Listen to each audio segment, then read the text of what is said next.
மேச ராசிக்காரங்களுக்கு இப்போ 2025 சனி பெயர்ச்சிக்கு அப்புறமா 7.5 சனி அப்படிங்கிற அமைப்பு ஆரம்பிக்குது. இதுல மேஷத்துக்கு 12ஆம் இடத்துக்கு சனி பகவான் வராரு. இதனால விரய சனி ஆரம்பமாகுதுங்க.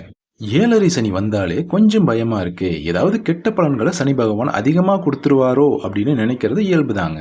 ஏதாவது கஷ்டம் வந்துருமோ அப்படின்னு பார்த்தா இந்த 7.5 சனியில 2 விதமான பலன்களை சனி பகவான் தரப்போறாருங்க.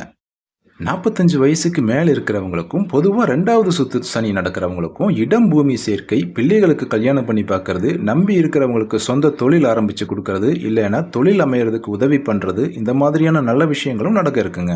அடுத்த சனி பெயர்ச்சியில தான் உங்களுக்கு ஜென்ம சனி ஆரம்பிக்க போகுது. இப்ப விரய சனியா வரக்கூடிய இந்த 7.5 சனி அமைப்பு செலவுகளை கொடுக்குங்க. ஆனா பாருங்க, அதுக்கேத்த மாதிரி வருமானத்தையும் கொண்டு வந்து கொடுக்குங்க. அதாவது பணம், காசு. இப்ப இந்த சனி பகவான் மாற்றத்தினால வரக்கூடிய 2.5 வருஷத்துக்கு உங்களுக்கு வருமானங்கள் அதிகமாக வருங்க. ஆனா பாருங்க, அந்த வருமானத்தை வச்சு ஏதாவது பண்ணலாம் அப்படின்னு பிளான் போட்டோம்னா, அந்த பிளானை மாத்துற மாதிரி வேற ஏதாவது செலவுகள் வந்துகிட்டே இருக்கும். இந்த சனி பெயர்ச்சிக்கு அப்புறமா அதிக செலவுகள் இருக்கிற அமைப்பு மேச ராசிக்கு உண்டுங்க. பொதுவா 7.5 சனியில எல்லாமே தீமைதான் நடக்கும் அப்படின்னு சொல்றதுக்கு இல்லைங்க. அவரவர் சொந்த ஜாதகத்தில் இருக்கிற தசாபுத்தியை பொறுத்து அதிக செலவுகளும் நன்மைகளும் கலந்த மாதிரி இந்த சனி பயிற்சி உங்களுக்கு அமைதுங்க மேஷ ராசி நண்பர்களுக்கு.